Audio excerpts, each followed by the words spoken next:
اللهم اجعل في قلبي نورا.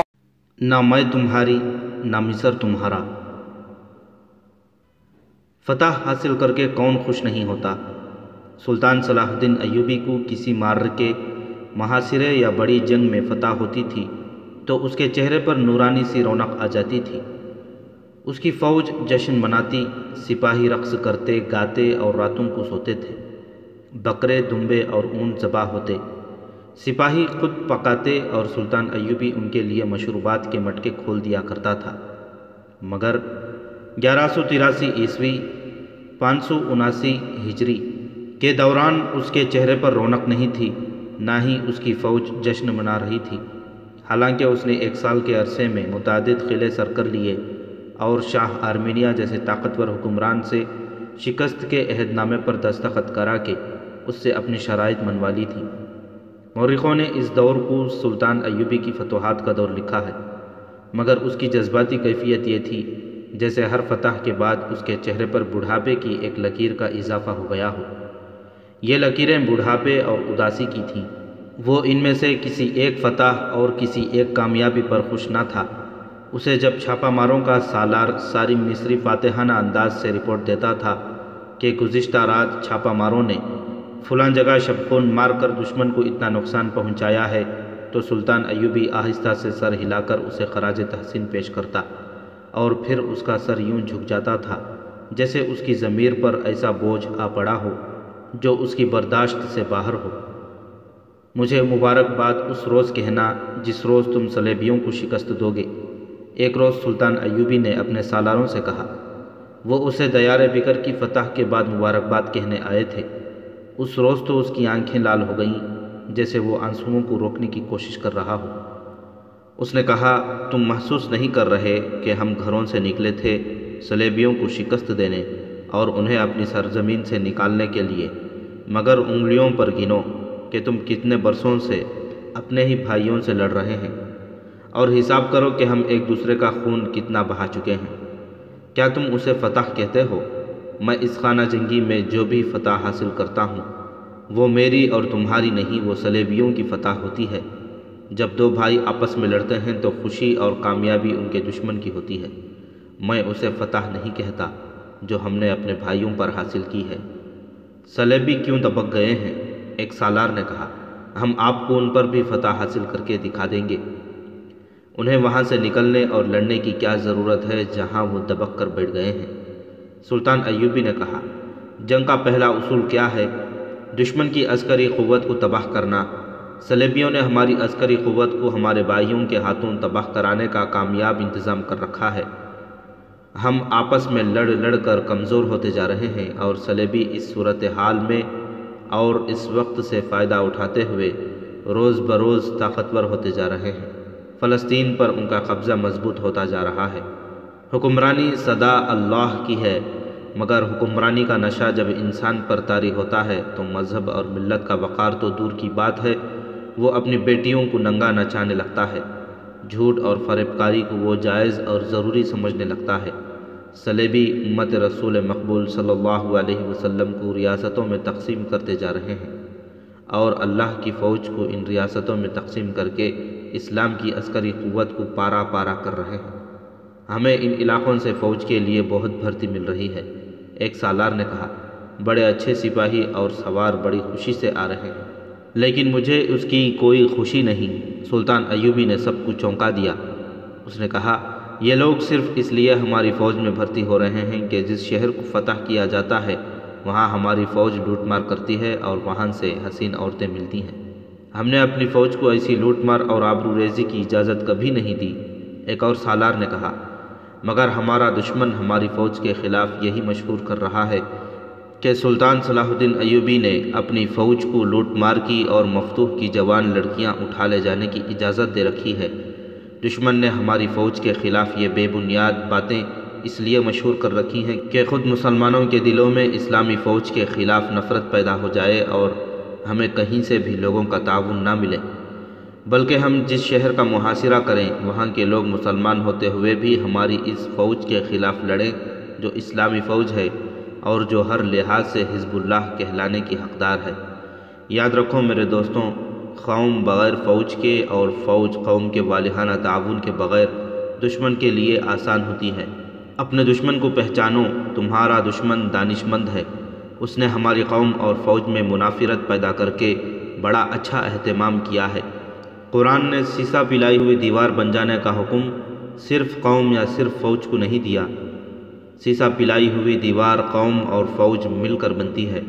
اس دیوار میں شگاف ڈالنے کا یہ طریقہ کاریگر ہے کہ فوج کو نااہل، بزدل، زانی اور ڈاکو کہہ کر قوم کی نظروں سے گرا دیا جائے۔ دیار بکر کے لوگوں پر تو ایسا کوئی اثر نہیں دیکھا، سالم مصری نے کہا۔ انہیں جو ہی پتہ چلا کہ محاصرہ کرنے والے ہم ہیں اور ان کا حکمران اپنی فوج کو اسلامی فوج کے خلاف لڑا رہا ہے، تو لوگوں نے شہر کے دروازے کھول دیے تھے۔ وہاں ہمارے جاسوس زیادہ تعداد میں تھے، سلطان ایوبی نے کہا۔ وہاں کی تمام بڑی مسجدوں کے امام ہمارے آدمی تھے۔ انہوں نے وہاں کے لوگوں کو صرف نماز، روزہ اور حج اور زکوٰۃ کے واعظ نہیں دیے، اس کے ساتھ وہ لوگوں کو صلیبیوں کے عزائم اور اپنے ایمان فروش عمرا اور حاکموں کے متعلق بھی بتاتے رہے تھے، اور یہ بھی کہ جب ایک مسلمان دوسرے کا خون بہاتا ہے تو عرش معلیٰ لرز جاتا ہے اور خدا اس بستی پر اپنا قہر نازل کرتا ہے۔ جہاں کے مسلمان مسلمانوں کے خلاف لڑتے اور خون بہاتے ہیں، تمہیں یہ معلوم نہیں کہ دیار بکر میں صلیبیوں کے جاسوس اور تخریب کار بھی درویشوں، صوفیوں اور عالموں کے بحروپ میں موجود تھے اور نظریاتی تخریب کاری کر رہے تھے، لیکن ہمارے آدمیوں نے ان میں بعض کو خفیہ طریقوں سے اغوا اور قتل کیا اور ان کی آواز کو بیکار کر دیا۔ مگر ہم اس وقت جس علاقے میں ہیں، یہاں صلیبیوں کی تخریب کاری کامیاب ہو رہی ہے۔ یہ جو سپاہی اور سوار لوٹ مار کر لالچ سے بھرتی ہو رہے ہیں، کیا یہ پوری فوج کو خراب نہیں کریں گے؟ سالار نے پوچھا۔ تم نے دیکھا نہیں کہ انہیں کس قسم کی تربیت دی جا رہی ہے؟ سلطان ایوبی نے کہا۔ میں نے تمہیں تربیت اور جنگی مشقوں کا جو نیا طریقہ بتایا ہے، وہ انہیں صحیح سوچ پر لے آئے گا۔ میں فوج میں ان کی تقسیم ایسے طریقے سے کر رہا ہوں کہ یہ فوج پر نہیں بلکہ فوج ان پر اثر انداز ہوگی۔ تم بہت جلدی میرا یہ تحریری حکم بھی دیکھ لو گے کہ مفتوحہ علاقے میں اپنا کوئی سپاہی لوٹ مار یا کسی عورت پر ہاتھ ڈالتا دیکھا جائے تو اسے تیر کا نشانہ بنا دیا جائے یا قریب جا کر اس کی گردن اڑا دی جائے۔ دشمن کے لیے بنیاد الزامات کو غلط ثابت کرنے کا یہی ایک طریقہ ہے کہ فوج اپنے کردار سے مفتوح لوگوں پر اور اپنی قوم پر بھی دل موہ لینے والا اثر پیدا کرے۔ مجھے یہی خطرہ نظر آ رہا ہے کہ صلیبی اور یہودی ہر دور میں اسلام کی فوج اور قوم کے درمیان منافرت پیدا کرنے کی کوشش کرتے رہیں گے، قوم کی کردار کشی الگ اور فوج کی الگ کریں گے، اور اس طرح دونوں کا ایمان اور قومی جذبہ برباد کر کے انہیں ایک دوسرے کا دشمن بنائے رکھیں گے۔ یہ کام وہ مسلمانوں کے ہاتھوں کرائیں گے۔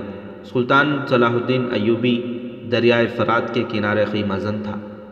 اس نے کئی ایک چھوٹی چھوٹی مسلمان ریاستوں کے حکمرانوں کو مطیع بنا لیا اور متعدد قلعوں پر قبضہ کر لیا تھا۔ یہ وہ مسلمان تھے جو درپردہ صلیبیوں کے دوست اور سلطان ایوبی کے مخالف تھے۔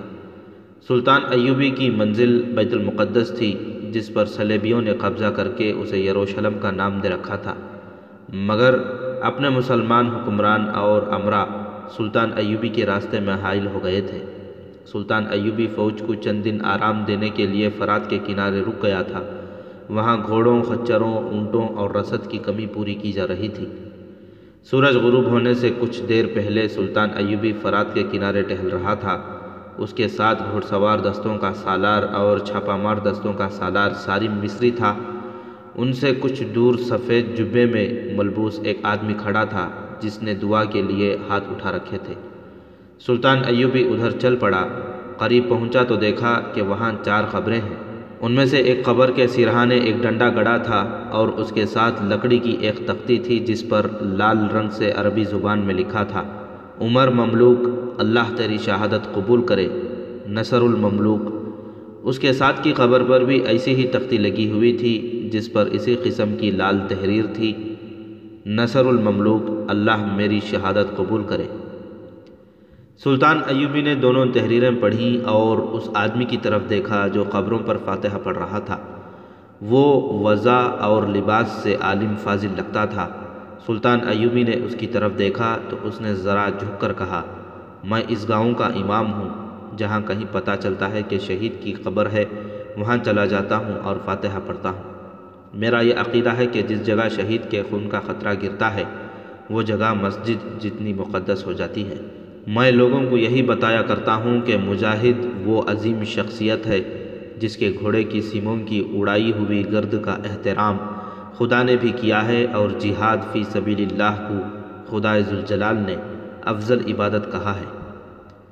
مگر اللہ کے نام پر جانیں قربان کرنے والے ایسے ہی گمنام لوگ ہوتے ہیں جن کی قبریں آپ دیکھ رہے ہیں۔ تاریخ میں ان کا نہیں میرا نام آئے گا، مگر مجھے عظمت دینے والے یہ لوگ تھے۔ اس نے اپنے سالاروں کی طرف دیکھا اور قبروں کی دونوں تختیوں کی ترہیروں پر ہاتھ پھیر کر کہا، یہ الفاظ لال رنگ میں انگلی ڈبو کر لکھے گئے ہیں۔ لکھنے والا ایک ہی آدمی معلوم ہوتا ہے۔ لال رنگ نہیں سلطان محترم، چھاپا ماروں کے سالار سالم مصری نے کہا، یہ خون ہے۔ عمر مملوک کی قبر کی تختی نصر المملوک نے اپنے خون سے لکھی تھی، اور اس نے اپنے ہی خون سے اپنی قبر کی بھی تختی لکھی اور شہید ہو گیا تھا۔ 16-17 دن گزرے، رات کو دریا سے ہم نے ایک بہت بڑی کشتی پکڑی تھی جس میں دشمن کے چھاپا ماروں کے لیے رسد جا رہی تھی۔ آپ کو اس کی اطلاع دی گئی تھی۔ یہ کشتی ہمارے 8 چھاپا ماروں نے پکڑی تھی، ان میں سے یہ 4 شہید ہو گئے تھے۔ ہمیں پہلے اطلاع مل گئی تھی کہ ایک بڑی کشتی رات کو گزرے گی جس میں دشمن کی رسد اور اسلحہ ہوگا۔ میں نے اپنے 8 چھاپا مار بھیجے، یہ ایک چھوٹی سی کشتی میں تھے۔ آدھی رات دوسرے کنارے کے ساتھ ساتھ وہ کشتی جا رہی تھی۔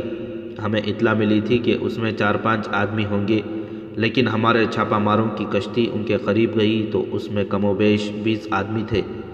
اس سے پہلے کہ ہمارے چھاپا مار دشمن کی کشتی میں کود جاتے، دشمن کے آدمی جو تلواروں سے مسلح تھے ہماری کشتی میں کود آئے۔ ہمارے یہ چھاپا مار دریائی چھاپوں کا تجربہ کرتے تھے۔ وہ اپنی کشتی سے دریا میں کودے اور دشمن کی کشتی پر چڑھ کر اس کے بادبانوں کے رسے کاٹ دیے۔ دونوں کشتیوں میں خون ریز معرکہ لڑا گیا۔ ہمارے چھاپا ماروں نے بڑی کشتی سے اپنی کشتی پر تیر پھینکے جس میں دشمن کے آدمی تھے۔ بہرحال ہمارے جانباز عقل اور داؤ پیچ سے معرکہ لڑ کر دونوں کشتیاں لے آئے۔ دشمن کے آدمی جو مرے نہیں تھے دریا میں کود کر دوسرے کنارے پر چلے گئے۔ کشتیاں کنارے لگیں، مجھے اطلاع ملی تو میں انہیں دیکھنے آ گیا۔ صبح طلوع ہو رہی تھی۔ ایک کشتی میں عمر المملوک کی اور اس کے 2 ساتھیوں کی لاشیں تھیں اور باقی سب زخمی تھے۔ نصر المملوک سب سے زیادہ زخمی تھا۔ 2 گہرے زخم برچھی کے اور 3 زخم تلوار کے تھے۔ وہ ہوش میں تھا۔ مرہم پٹی کے لیے لے گئے تو اس نے مجھ سے کہا کہ اسے ایک تختی دی جائے جو وہ اپنی دوست کی قبر پر لگانا چاہتا ہے۔ میں نے ترکھانوں سے اسے تختی منگوا دی۔ اس دوران اس نے اپنی مرہم پٹی نہ ہونے دی۔ تختی آئی تو اس نے اپنے خون میں شہادت کی انگلی ڈبو کر عمر المملوک کا نام اور یہ تحریر لکھی اور تختی مجھے دے کر کہا، یہ عمر کی قبر پر لگا دی جائے۔ میں نے یہ تختی ایک ڈنڈے کے ساتھ لگا کر عمر المملوک کی قبر کے سرہانے لگا دی۔ نصر المملوک کی زخموں سے خون نکلتا رہا، بند نہیں ہو رہا تھا۔ تیسرے دن اس کی حالت بگڑ گئی۔ میں اسے دیکھنے آیا تو جراح نے مایوسی کا اظہار کیا۔ خود نصر المملوک محسوس ہونے لگا تھا کہ وہ زندہ نہیں رہ سکے گا۔ اس نے مجھے کہا کہ اسے ویسی ہی ایک تختی دی جائے۔ میں نے تختی منگوا دی۔ اس نے تختی اپنے پاس رکھ لی۔ رات کو مجھے اطلاع ملی کہ نصر شہید ہو گیا ہے۔ میں گیا، اس کے ایک زخمی ساتھی نے تختی مجھے دی اور بتایا کہ نصر نے اپنے ایک زخم سے پٹی کھول لی، خون نکل رہا تھا۔ اس نے اپنے خون میں انگلی ڈبو کر یہ تحریر لکھی، نصر المملوک، اللہ میری شہادت قبول کرے۔ اس کے ساتھی نے بتایا کہ نصر نے کہا تھا کہ اسے اپنے دوست عمر المملوک کے پہلو میں دفن کیا جائے۔ اس طرح یہ دونوں تختیاں ایک ہی شہید کے خون سے لکھی گئی ہیں۔ یہ دونوں مملوک تھے۔ محترم امام، سلطان ایوبی نے امام سے کہا، آپ جانتے ہوں گے کہ مملوک کس نسل سے ہیں؟ یہ ان غلاموں کی نسل سے ہیں جنہیں آزاد کرا دیا گیا تھا۔ ہمارے رسول اکرم صلی اللہ علیہ وسلم نے غلامی کو ممنوع قرار دیا اور فرمایا تھا کہ انسان کا غلام نہیں ہو سکتا۔ ذرا دیکھو ان غلاموں نے کیسا کارنامہ کر دکھایا ہے۔ یہ 8 تھے لیکن 20 آدمیوں سے اتنی بڑی کشتی چھین کر لے آئے ہیں۔ مجھے اپنی فوج میں مملوکوں اور ترکوں پر جتنا بھروسہ ہے اور کسی پر نہیں۔ اب انسان پھر انسان کا غلام بنتا جا رہا ہے۔ امام نے کہا، حکمرانی حاصل کرنے کے جتن اس لیے کیے جاتے ہیں کہ انسانوں کو غلام بنایا جائے، لیکن انسان سمجھتا نہیں کہ تخت و تاج نے کسی کے ساتھ کبھی وفا نہیں کی۔ فرعون بھی مٹی میں مل گیا۔ خدا نے ہر اس انسان کو عبرتناک سزا دی ہے جس نے تخت و تاج سے پیار کیا، اور ہر اس انسان کا خون بہایا جس سے اسے اپنی بادشاہی کے لیے قطرے کی بو آئی۔ سلطان ایوبی کے محافظ دستے کا کمانڈر ایک آدمی کو ساتھ لیے آ رہا تھا۔ اس آدمی کی حالت بتا رہی تھی کہ بڑے لمبے سفر سے آیا ہے۔ کمانڈر نے قریب آ کر کہا، قاہرہ سے قاصد آیا ہے، کیا خبر لائے ہو؟ سلطان ایوبی نے اس سے پوچھا۔ خبر اچھی نہیں، قاصد نے کہا، اور کمر بند سے ایک کاغذ نکال کر سلطان کو دیا۔ سلطان ایوبی اپنے خیمے کو چل پڑا۔ خیمے میں بیٹھ کر اس پیغام کو کھولا۔ یہ اس کے جاسوسی اور سراغ رسانی کے سربراہ علی بن سفیان کے ہاتھ کا لکھا ہوا تھا۔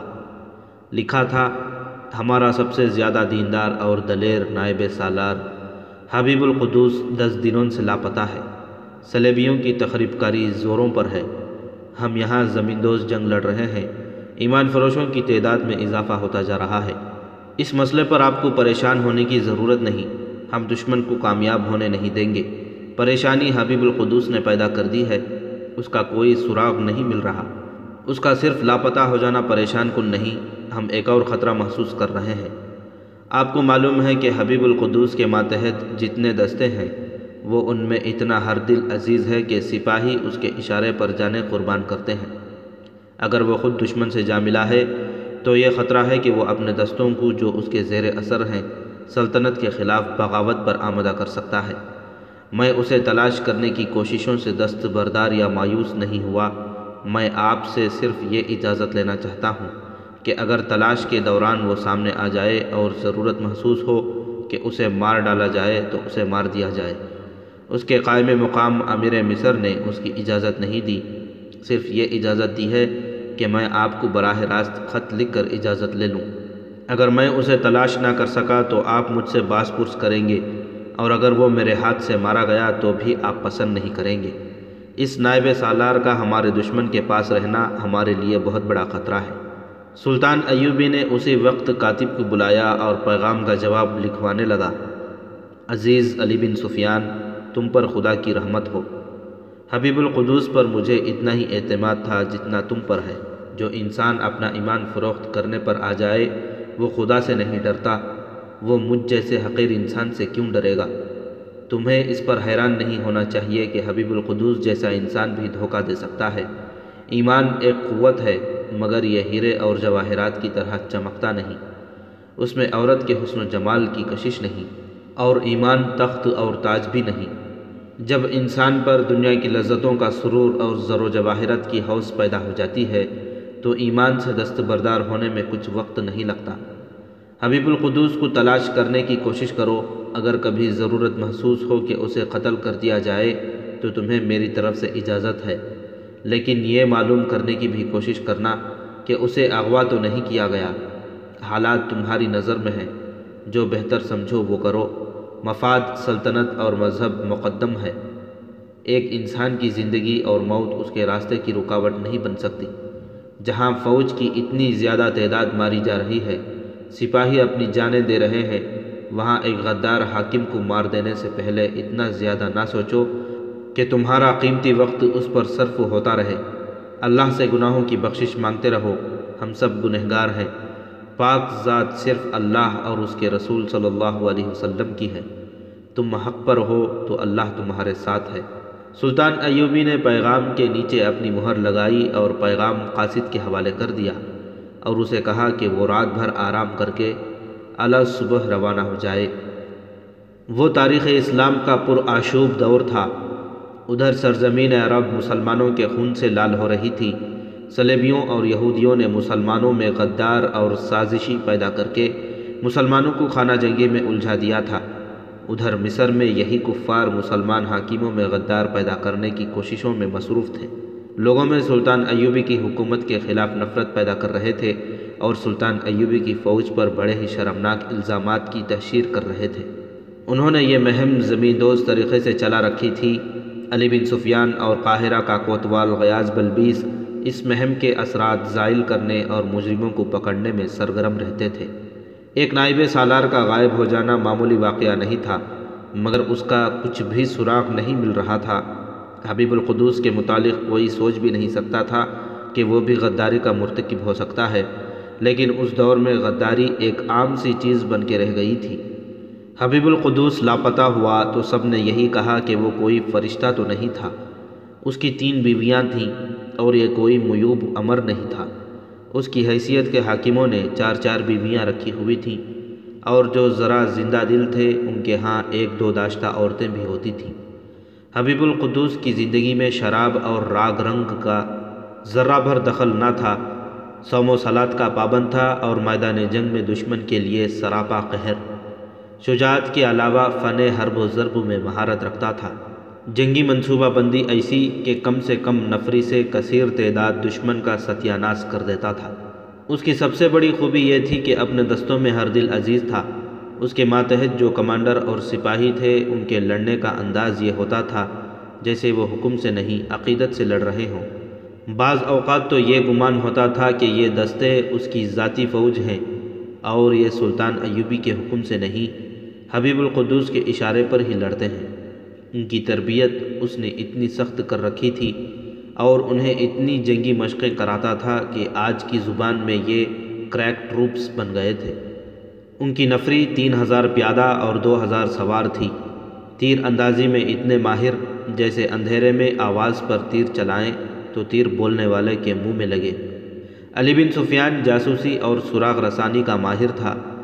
غیاث بلبیس کوتوال تھا اور سول انٹیلیجنس میں مہارت رکھتا تھا۔ ان دونوں کی رائے یہ تھی کہ حبیب القدوس کو دشمن نے اس کی اسی خوبی کی وجہ سے اپنے جال میں لیا ہے کہ وہ اپنے 5000 نفری کے دستوں کو باغی کر سکے۔ 5000 نفری معمولی نفری نہیں تھی۔ ان دستوں کو نہتہ کر دینے کی بھی تجویز پیش ہوئی تھی، جو علی بن سفیان اور غیاث بلبیس نے یہ دلیل دے کر مسترد کر دی تھی کہ اس طرح یہ باغی نہ ہوئے تو بھی باغی ہو جائیں گے۔ اس کے بجائے انہوں نے ان دستوں میں کسی نہ کسی بحروب میں اپنے جاسوس چھوڑ دیے تھے جو بارکوں میں سپاہیوں کی گپ شپ سنتے رہتے تھے۔ کمانڈروں پر بھی ان کی نظر تھی۔ گہری نظر حبیب القدوس کے گھر پر رکھی گئی تھی۔ اس کی 3 بیویوں میں ایک کی عمر 30 اور 40 کے درمیان تھی اور 2 24-25 سال کی تھیں۔ ان سے پوچھا گیا، انہوں نے اتنا ہی بتایا تھا کہ ایک شام اس کے پاس 2 آدمی آئے تھے۔ حبیب القدوس ان کے ساتھ نکل گیا تھا، پھر واپس نہیں آیا۔ ملازموں سے بھی بہت گہری تفتیش کی گئی، ان سے بھی کوئی سراغ نہ ملا۔ بیویوں کے متعلق درپردہ معلوم کیا گیا، ان میں کوئی بھی مشکوک نہیں تھی۔ صرف اتنا پتہ چلا کہ چھوٹی عمر کی 2 بیویوں میں سے ایک کے ساتھ، جس کا نام زہرہ تھا، اسے سب سے زیادہ پیار تھا۔ یہ اس کے ایک سوار دستے کی کمانڈر کی بیٹی تھی۔ اس کمانڈر سے پوچھا گیا کہ اس نے اپنی عمر کے آدمی کو اپنی جوان بیٹی کیوں دی تھی؟ کیا حبیب القدوس نے اسے ماتحت سمجھ کر مجبور کیا تھا؟ نہیں، کمانڈر نے جواب دیا۔ نائب سالار حبیب القدوس اسلام اور جہاد کے اتنے ہی متوالے ہیں جتنا میں ہوں۔ میں نے ان کے ساتھ لڑائیاں لڑی ہیں۔ وہ کہا کرتے تھے کہ مومن کی تلوار نیام سے نکل آئے تو نیام میں اس وقت تک نہیں آنی چاہیے جب تک دشمن کا ایک بھی سپاہی سامنے موجود ہے، اور وہ کہا کرتے تھے کہ کفر کا فتنہ ختم ہونے تک جہاد جاری رہتا ہے۔ غداروں سے وہ اتنی نفرت کرتے تھے کہ ایک سرحدی لڑائی میں سوڈانیوں نے اچانک حملہ کیا تو ہمارے 2 سوار بھاگ اٹھے۔ نائب سالار نے دیکھ لیا، انہیں پکڑنے کا حکم دیا، انہیں پکڑ لائے۔ نائب سالار نے ان سے کچھ پوچھے اور کہے بغیر دونوں کو انہی کے گھوڑوں کے پیچھے اپنے ہاتھوں باندھا اور گھوڑوں پر 2 سوار بٹھا کر حکم دیا کہ گھوڑے دوڑاؤ اور رکو اس وقت جب گھوڑے خود تھک کر رک جائیں۔ جب گھوڑے واپس آئے تو ان کا پسینہ بہہ رہا تھا اور سانس لینا مشکل ہو رہا تھا۔ اس کے پیچھے بندھے ہوئے سپاہیوں کا یہ حال تھا کہ ان کے جسم پر کپڑے نہیں تھے اور ان کی کھالیں اتر گئی تھیں، جسم پر گوشت بھی پورا نہیں تھا۔ لڑائی اس طرح ختم ہو گئی تھی کہ سوڈانیوں میں سے زیادہ تر مارے گئے، کچھ پکڑے گئے اور باقی بھاگ گئے۔ حبیب القدوس نے تمام دستے کو اکٹھا کر کے ان سپاہیوں کی لاشیں دکھائیں اور کہا کہ اللہ کی راہ میں لڑنے سے بھاگنے والوں کی یہ سزا دنیاوی ہے، اگلے جہان ان کے جسم سالم ہوں گے اور انہیں دوزخ میں پھینک دیا جائے گا۔ ہم سب جہاد اور شہادت کے جذبے سے سرشار ہیں۔ ایک روز میری بیٹی میرے ساتھ تھی۔ میں نے اپنی بیٹی کو بھی وہی تربیت دے رکھی ہے جو باپ نے مجھے دی تھی۔ میرا ایک بیٹا اس وقت سلطان کی فوج کے ساتھ شام میں ہے۔ میں اپنی بیٹی کو بتایا کرتا تھا کہ ہمارے نائب سالار حبیب القدوس سلطان صلاح الدین ایوبی جیسے مجاہد ہیں۔ میری بیٹی کو اس روز نائب سالار نے دیکھ لیا اور پوچھا کہ یہ کون ہے؟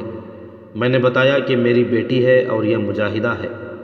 بہت دنوں بعد انہوں نے مجھے کہا کہ وہ اس کی بیٹی کے ساتھ شادی کا ارادہ رکھتے ہیں۔ میں نے اپنی بیٹی کی ماں سے بات کی تو اس نے کہا کہ بیٹی پہلے ہی کہتی ہے کہ وہ کسی ایسے آدمی کے ساتھ شادی کرنا چاہتی ہے جو اسلام کی پاسبانی میں اپنی جان کی بازی لگانے والا ہو۔ اس طرح میں نے بڑی خوشی سے اپنی بیٹی کی شادی نائب سالار سے کر دی اور میری بیٹی نے انہیں دلی طور پر قبول کر لیا۔ اب سنا ہے کہ وہ لاپتہ ہیں۔ میں آپ کو یقین کے ساتھ کہتا ہوں کہ ان کے متعلق اگر دل سے کسی کو رنج ہے تو وہ صرف میری بیٹی ہے۔ وہ اسی کو زیادہ چاہتے تھے۔ باقی دو بیویاں کہتی ہیں کہ یہ مر گیا تو کسی اور کے ساتھ شادی کر لیں گی۔ مجھے اب یقین سا ہونے لگا ہے کہ اس کا دماغ ہمارے قبضے میں آ گیا ہے۔ یہ آواز قاہرہ سے بہت دور ان کھنڈروں سے ابھری تھی جہاں کسی فرعون نے اپنے زمانے میں محل بنایا تھا۔ اس زمانے میں یہ جگہ بہت خوبصورت اور سرسبز ہوگی۔ علاقہ پہاڑی تھا اور دریائے نیل کے کنارے پر تھا۔ پہاڑیوں پر درخت اور سبزہ تھا اور وہاں دریا اندر کو آ جاتا تھا۔ کسی فرعون نے یہ محل بنایا تھا۔ سلطان کے دور میں یہ ڈراؤنا کھنڈر بن چکا تھا۔ دیواروں اور ستونوں پر کائی اگی ہوئی تھی۔ چیلوں جتنے بڑے چمکادڑوں کے سیاہ بادل اس کھنڈر میں سمٹے رہتے تھے۔ کھنڈروں کے برآمدوں اور کمروں میں انسانی ہڈیاں اور کھوپڑیاں بکھری ہوئی تھیں۔ اس دور کے ہتھیار بھی ادھر ادھر پڑے نظر آتے ہیں۔ ادھر اب کوئی نہیں جاتا تھا۔ مشہور ہو گیا تھا کہ وہاں جنوں، چڑیلوں اور بدروحوں کا بسیرا ہے جو زندہ انسانوں کو شکار کرتی ہیں۔ اس ہولناک کھنڈر میں جس کے میلوں دور سے بھی کوئی نہیں گزرتا تھا، ایک آدمی کہہ رہا تھا کہ مجھے اب یقین سا ہونے لگا ہے کہ اس کا دماغ ہمارے قبضے میں آ گیا ہے۔ پھر اس نے کہا، نہیں آئے گا تو یہاں سے زندہ نہیں نکلے گا۔ ہم اسے اس لیے نہیں لائے کہ یہاں لا کر اسے قتل کر دیں۔ دوسرے نے کہا، اگر قتل کرنا ہوتا تو اسے اس کے گھر سے اٹھانے اور اتنی دور لانے کے بجائے وہیں قتل نہ کر دیتے۔ اسے اس کام کے لیے تیار کرنا ہے جس کے لیے اسے لائے ہیں۔ حشیش اپنا کام کر رہی ہے۔ تم کسی کو نشہ پلا کر اس سے ایسی باتیں کرا سکتے ہو جن کا اس کی عقل کے ساتھ کوئی تعلق نہیں ہوتا۔ حشیش سے تم کسی کے ایمان اور نظریے کو نہیں بدل سکتے۔ یہ شخص 5000 نفری کی جنگی قوت کا حامل ہے۔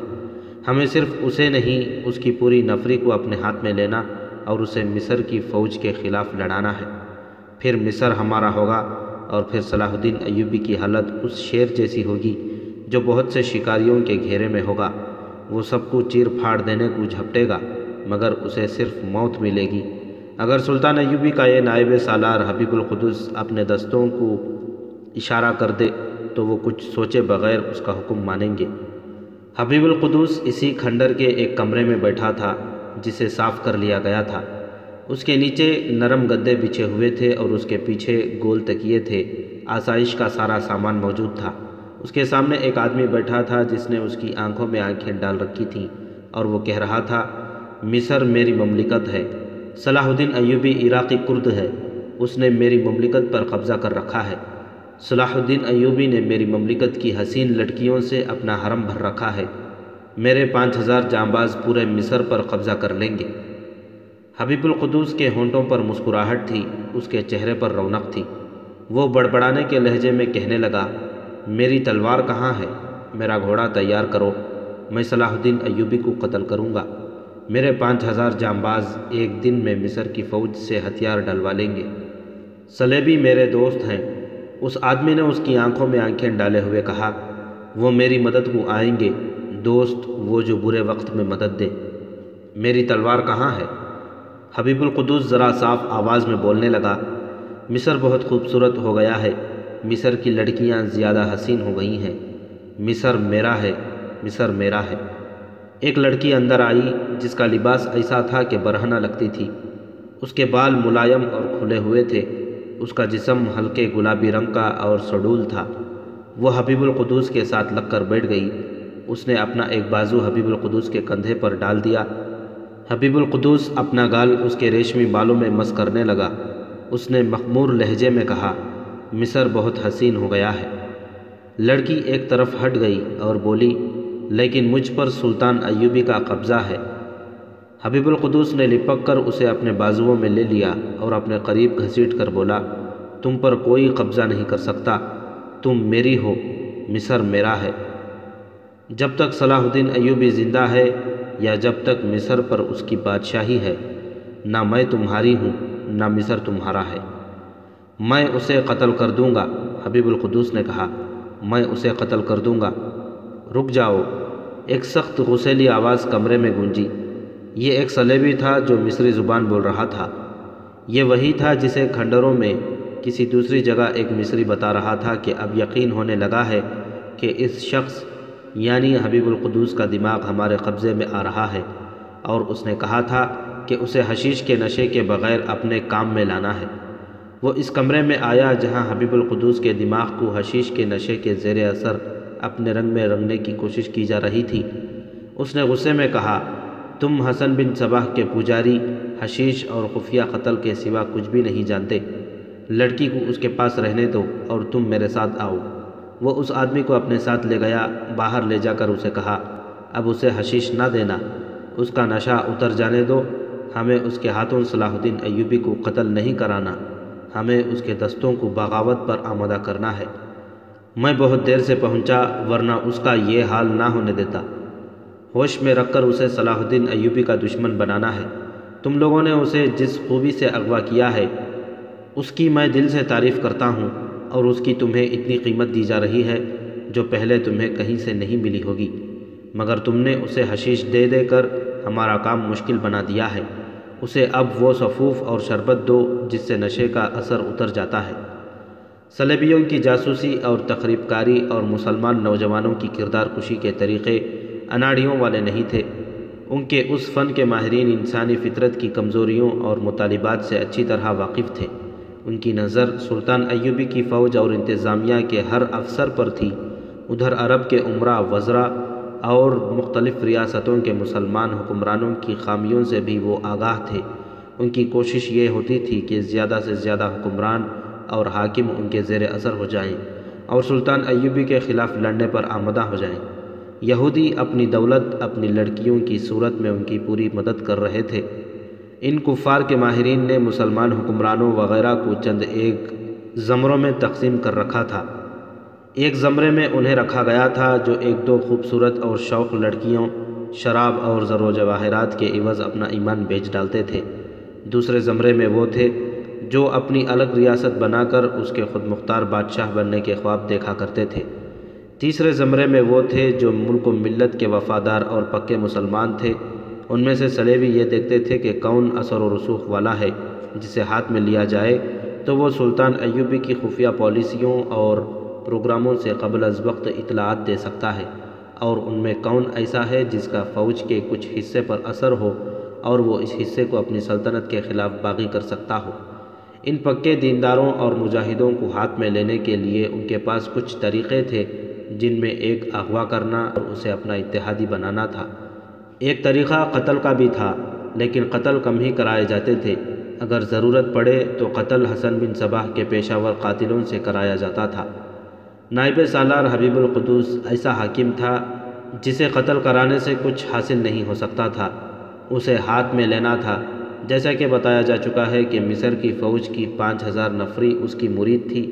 صلیبیوں کے مسلمان ایجنٹوں نے انہیں بتایا تھا کہ یہ شخص ایمان نہیں، جان دینے والا ہے، اور اس میں اتنا شدید جذبہ اور غیر معمولی اہلیت ہے کہ اگر اسے اپنے انہی دستوں کے ساتھ 1 لاکھ کے لشکر کے خلاف لڑایا جائے تو شام کا سورج اتنی جلدی افق میں نہیں گرے گا جتنی جلدی اس کے آگے دشمن کی لاشیں اور ہتھیار گریں گے۔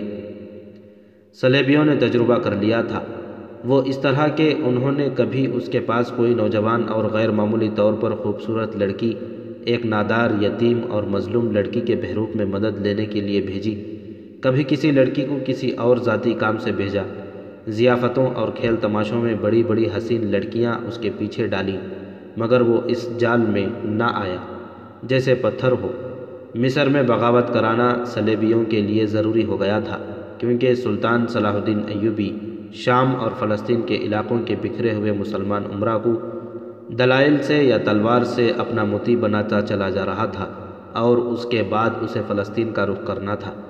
اس کی توجہ فلسطین سے ہٹانے کے لیے ایک طریقہ یہ ہو سکتا تھا کہ مصر میں اس کی جو فوج ہے اسے بغاوت پر آمادہ کیا جائے۔ اس سے پہلے صلیبی سوڈانیوں کو مصری فوج کے خلاف استعمال کرنے کی کوشش کر چکے تھے۔ سوڈانی فوج نے حملہ کیا بھی تھا، مگر سوڈانی فوج میں اکثریت وہاں کے جیشوں کی تھی اور وہ توہم پرست تھے۔ دوسرے یہ کہ وہ ہجوم کی صورت میں لڑتے اور ہجوم کی صورت میں بھاگتے تھے۔ صلیبیوں نے انہیں مصر کے خلاف ہی رکھا، لیکن لڑنے کی نہ سوچی۔ اب بغاوت مصر کی فوج ہی کرائی جا سکتی تھی۔ اس کے لیے انہوں نے جو موزوں سالار دیکھا وہ حبیب القدوس تھا۔ جاسوسوں اور ماہرین نے اس کے اغوا کا فیصلہ کیا اور حسن بن صباح کے فرقے کے فدائیوں کو منہ مانگی اجرت دے کر ان سے اغوا کرا لیا۔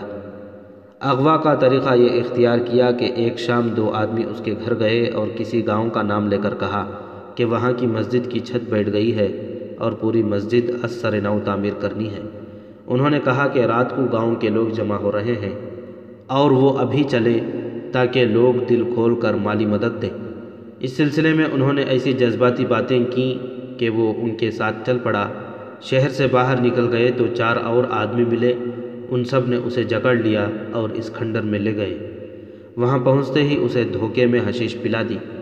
صلیبی جو اس سے بات کرنے اور اسے اپنا ہم خیال بنانے پر مامور تھا، وہ کسی اور کام سے کہیں چلا گیا۔ اسے اغوا کرنے والے کھنڈر میں موجود رہے۔ کھنڈر کے ایک کمرے میں اس کے لیے آسائش کی ہر چیز پہنچا دی گئی۔ 2 لڑکیاں بھی تھیں جو حسین ہونے کے علاوہ دلوں کو موہ لینے اور پتھر جیسے پختہ کردار کے آدمیوں کو بھی حیوان بنا دینے کے فن کی ماہر تھیں۔ ان سب کو معلوم تھا کہ اس نائب سالار کو کیوں اغوا کیا گیا ہے۔ انہوں نے انعام و اکرام کے لالچ میں از خود ہی اس کے ذہن کو اپنے مخصوص طریقے سے اپنے سانچے میں ڈھالنے کی کوشش شروع کر دی۔ یہ طریقہ حشیش کی ایک خاص قسم سے نشہ طاری کرنے کا تھا، جس کے دوران مطلوبہ فرد کے ذہن میں باتوں کے ذریعے نہایت دلکش تصورات ڈالے جاتے تھے۔ یہ ایک قسم کا ہپنوٹائز کرنے کا طریقہ تھا۔ اس میں نیم عریاں خوبصورت لڑکیاں بھی استعمال کی جاتی تھیں۔ یہ گروہ کئی دنوں سے حبیب القدوس پر یہ طریقہ استعمال کر رہا تھا اور اس نے ان کے ساتھ مطلب کی باتیں شروع کر دی تھیں، جن سے انہیں امید بن چلی تھی کہ انہوں نے اس کے دماغ کو اپنے قبضے میں لے لیا ہے۔ ادھر قاہرہ میں مصری فوج اور کوتوالی کے جاسوس اس کی تلاش میں پریشان ہو رہے تھے۔ سب کا یہی خیال تھا کہ وہ سوڈانیوں یا صلیبیوں کے پاس چلا گیا ہے۔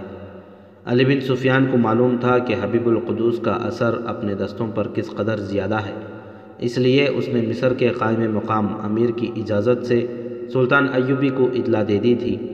توقع یہ تھی کہ وہ اپنے معتمد کمانڈروں کو کوئی پیغام بھیجے گا۔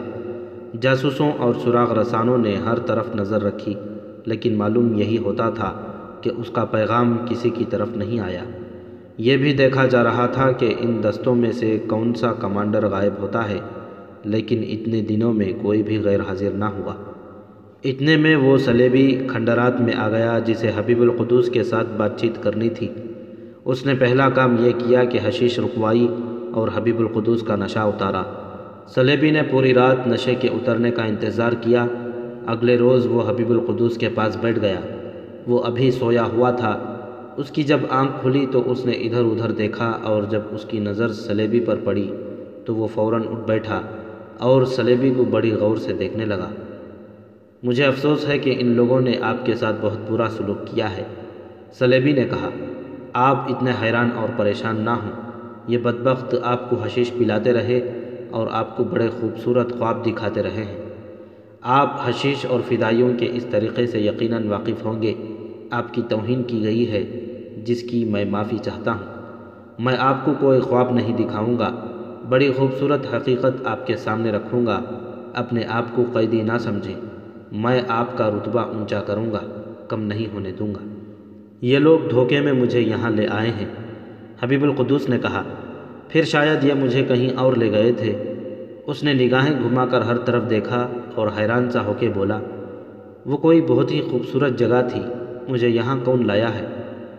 اپنے آپ کو بیدار کریں، سلیبی نے کہا، یہ سب حشیش کا اثر تھا، آپ پہلے روز سے یہی ہیں۔ مجھے اغوا کیا گیا تھا۔ حبیب القدوس نے حقیقت کو سمجھتے ہوئے ذرا رعب سے کہا، تم کون ہو؟ میں آپ کا ایک مسلمان بھائی ہوں۔ سلیبی نے کہا، مجھے آپ سے لینا کچھ بھی نہیں، کچھ دینا ہے۔ اگر میں لینے دینے سے انکار کر دوں تو زندہ واپس نہیں جا سکیں گے۔ سلیبی نے کہا، آپ قاہرہ سے اتنی دور ہیں کہ آپ کو میں نے آزاد کر دیا تو آپ راستے میں مر جائیں گے۔ مجھے وہ موت زیادہ پسند ہوگی۔ حبیب القدوس نے کہا، میں اپنے دشمن کے قید میں نہیں مرنا چاہتا۔ نہ آپ قید میں ہیں نہ میں آپ کا دشمن ہوں۔ سلیبی نے کہا، ان خبیثوں نے آپ کے ساتھ توہین آمیز سلوک کر کے آپ کو بدظن کر دیا ہے۔ مجھے آپ سے کچھ ضروری باتیں کرنی ہیں۔ ان باتوں کے لیے مجھے اغوا کر کے اتنی دور لانے کی کیا ضرورت تھی؟ اگر میں یہ باتیں قاہرہ میں آپ کے ساتھ کرتا تو ہم دونوں قید خانے کے تہخانے میں ہوتے۔ سلیبی نے کہا، وہاں قدم قدم پر علی بن سفیان اور کوتوال غیاث بلبیس نے جاسوس کھڑے کر رکھے ہیں۔ حبیب القدوس کا ذہن صاف ہو چکا تھا، اس کا دماغ سوچنے کے قابل ہو گیا تھا۔ وہ جان گیا کہ وہ سلیبی تخریب کاروں کے چنگل میں آ گیا ہے۔ اس نے پوچھا، تم سلیبیوں کے آدمی ہو یا سوڈانیوں کے؟ میں مصر کا آدمی ہوں، اس نے جواب دیا۔ اور آپ بھی مصری ہیں، آپ بغدادی، شامی یا عربی نہیں۔ مصر مصریوں کا ہے، یہ نور الدین زنگی اور صلاح الدین ایوبی کے خاندان کی جاگیر نہیں، یہ اسلامی ملک ہے، یہاں اللہ کی حکمرانی ہوگی اور اس کا انتظام اور کاروبار مصری مسلمان چلائیں گے۔ کیا آپ نے کبھی محسوس نہیں کیا کہ ہم پر حکومت کرنے والے بغداد اور دمشق سے آئے ہیں اور انہوں نے مصر کو شام کے ساتھ ملا کر ایک سلطنت بنا لیا ہے؟ تم مجھے مصر کو صلاح الدین ایوبی سے آزاد کرانے پر اکسا رہے ہو۔ میں جانتا ہوں کہ آپ صلاح الدین ایوبی کو پیغمبر نہیں تو پیر و مرشد ضرور سمجھتے ہیں۔ سلیبی نے کہا، میں اس کے خلاف کوئی بات نہیں کروں گا۔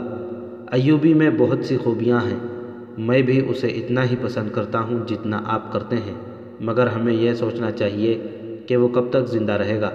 اس کے بعد مصر اس کے جس بھائی یا بیٹے کے ہاتھ آئے گا اس میں صلاح الدین ایوبی کی خوبیاں نہیں ہوں گی، مصر ایک اور فرعون کے قبضے میں آ جائے گا۔ مجھ سے تم کیا کام لینا چاہتے ہو؟ اگر آپ میری بات سمجھ گئے ہیں تو میں آپ کو بتا سکتا ہوں کہ آپ کیا کر سکتے ہیں۔ سلیبی نے جواب دیا، اگر آپ کے دل میں شک ہے تو مجھ سے پوچھیں، پہلے اپنا شک رفع کریں۔ آپ سوچ لیں، آپ ابھی جاگے ہیں اور ان بدبختوں کی دی ہوئی حشیش کا بھی آپ پر اثر ہے۔ میں آپ کے لیے ناشتہ بھجواتا ہوں۔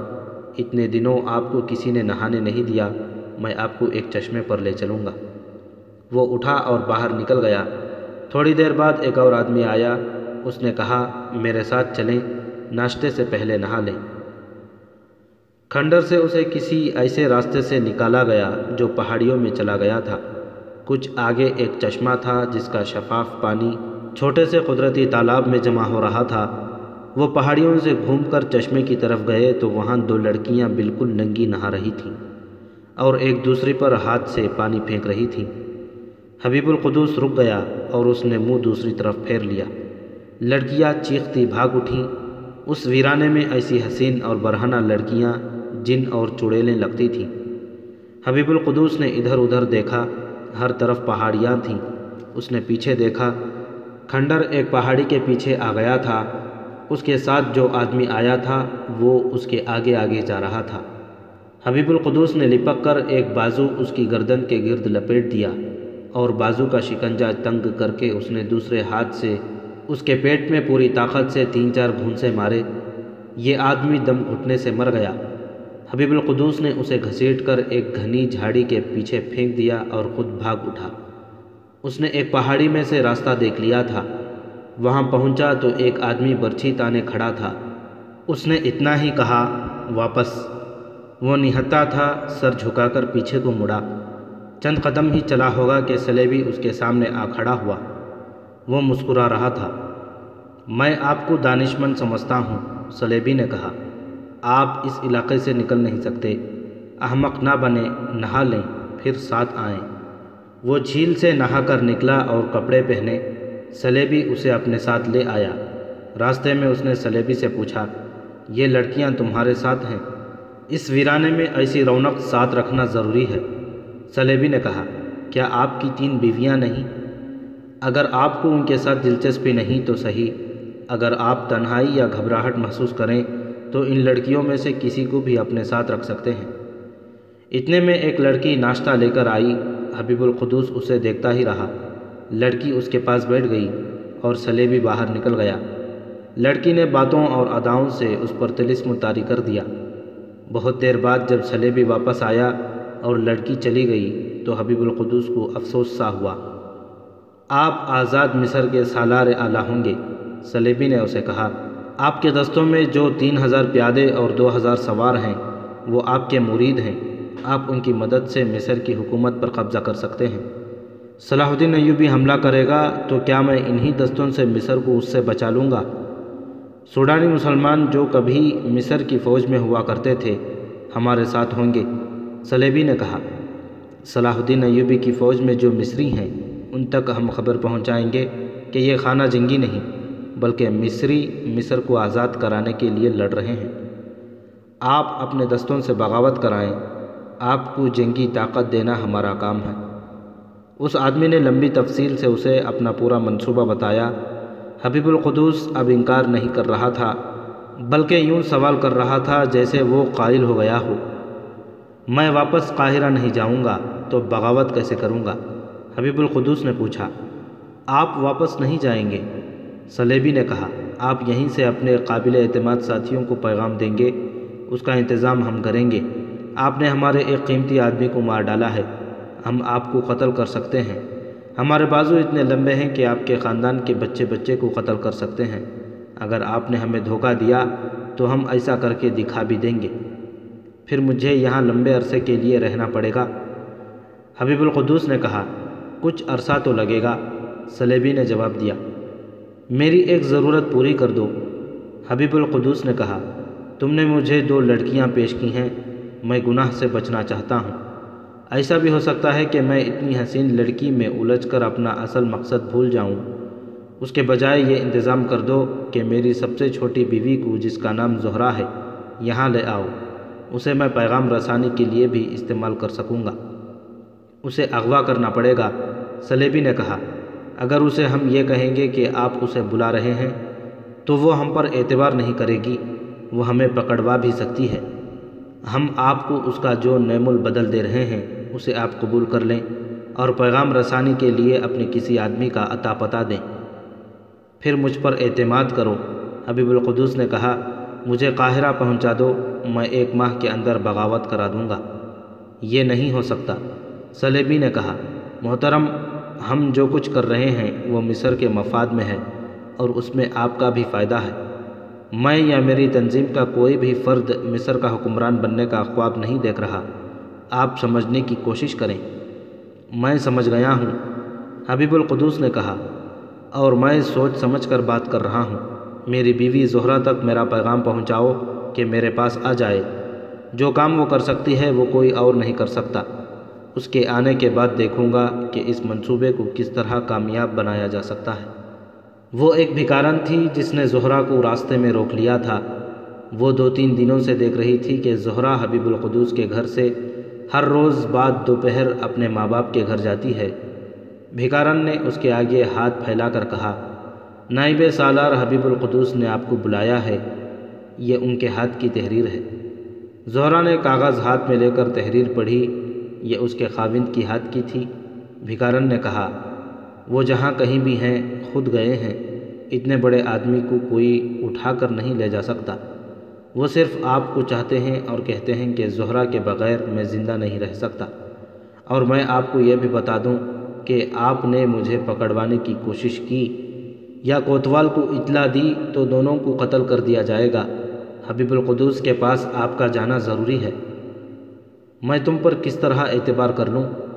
زہرہ نے پوچھا، میں بھکارن نہیں، عورت نے جواب دیا، یہ میرا بہروپ ہے، میں بھی آپ کی طرح شہزادی ہوں، ہمارا مقصد نیک اور مقدس ہے، آپ دل میں کوئی وہم نہ رکھیں۔ اس عورت نے اور بھی بہت سی باتیں کی جن سے زہرہ متاثر ہو گئی۔ اس نے اس عورت کے کہنے کے مطابق رات کو ایک جگہ چوری چھپے پہنچنے کا وعدہ کر دیا۔ اس نے اس ڈر سے کسی سے ذکر نہ کیا کہ اس عورت نے کہا تھا کہ اس کی اور اس کے خاوند کی زندگی اور موت کا اور مصر کی آزادی اور غلامی کا سوال تھا۔ اسے رات مقرر کی ہوئی جگہ زیادہ انتظار نہ کرنا پڑا۔ دو آدمی جنہیں وہ اندھیرے کی وجہ سے پہچان نہ سکی اسی بھکارن کے ساتھ آئے۔ بھکارن کو اس نے آواز سے پہچانا، مگر وہ اب بھکاریوں کے بہروپ میں نہیں تھی، وہ کوئی جوان اور خوبصورت عورت تھی۔ اس نے زہرہ سے کہا، اللہ کے بھروسے پر ان کے ساتھ چلی جاؤ، دل میں کوئی ڈر نہ رکھنا۔ اسے ایک گھوڑے پر بٹھایا گیا، وہ دونوں بھی گھوڑوں پر سوار ہوئے اور زہرہ ایک ایسے سفر پر روانہ ہو گئی جس کی منزل کا اسے علم نہ تھا۔ عورت وہیں کھڑی رہی۔ شہر سے دور جا کر سواروں نے زہرہ سے کہا کہ اس کی آنکھوں پر پٹی باندھنا ضروری ہے۔ زہرہ ان میں اکیلی تھی، مزاحمت نہیں کر سکتی تھی، اس کی آنکھوں پر پٹی باندھ دی گئی۔ 2 روز بعد پتہ چلا کہ نائب سالار حبیب القدوس کی چھوٹی بیوی بھی لاپتہ ہو گئی ہے۔ سراغ رسانوں نے ابتدائی تفتیش کی تو وہ ماننے کو تیار نہ ہوئے کہ اسے اغوا کیا گیا ہے۔ حبیب القدوس کے متعلق ہر کوئی کہہ رہا تھا کہ وہ صلیبیوں یا سوڈانیوں کے پاس چلا گیا ہے۔ اب لوگ یہ بھی کہنے لگے کہ اس کی بیوی بھی اس کے پاس چلی گئی ہے۔ کسی کو معلوم نہ ہو سکا کہ وہ کس وقت اور کس طرح گئی ہے۔ اس وقت تک وہ حبیب القدوس کے پاس پہنچ چکی تھی۔ اس کی آنکھیں اس کمرے میں کھولی گئی تھیں جہاں اس کا خاوند اس کے سامنے کھڑا تھا۔ وہ پوری رات اور اگلا دن آدھا دن سفر میں رہی تھی۔ راستے میں اسے کھانے پینے کے دوران آنکھوں سے پٹی کھولی جاتی تھی اور اسے ساتھ لے جانے والے آدمیوں نے اس کے ساتھ کوئی بلا ضرورت یا ایسی ویسی بات نہیں کی تھی۔ اسے انہوں نے یہ یقین بار بار دلایا تھا کہ اسے ڈرنا نہیں چاہیے۔ حبیب القدوس کو دیکھ کر اس کی جان میں جان آئی۔ اس کے ساتھ صلیبی بھی تھے۔ حبیب القدوس نے زہرہ سے کہا، یہ ہمارا دوست ہے اور اپنے آپ کو یہاں قیدی نہ سمجھنا۔ تم بہت تھکی ہوئی ہو، آج رات آرام کر لو، کل صبح بتائیں گے کہ ہم کیا کرنے والے ہیں۔ تم اکثر کہا کرتی ہو کہ تم مردوں کی طرح جہاد میں شریک ہونا چاہتی ہو۔ میرے اس دوست نے تمہارے لیے بڑا اچھا موقع پیدا کر دیا ہے۔ صلیبی انہیں اکیلا چھوڑ کر باہر نکل گیا۔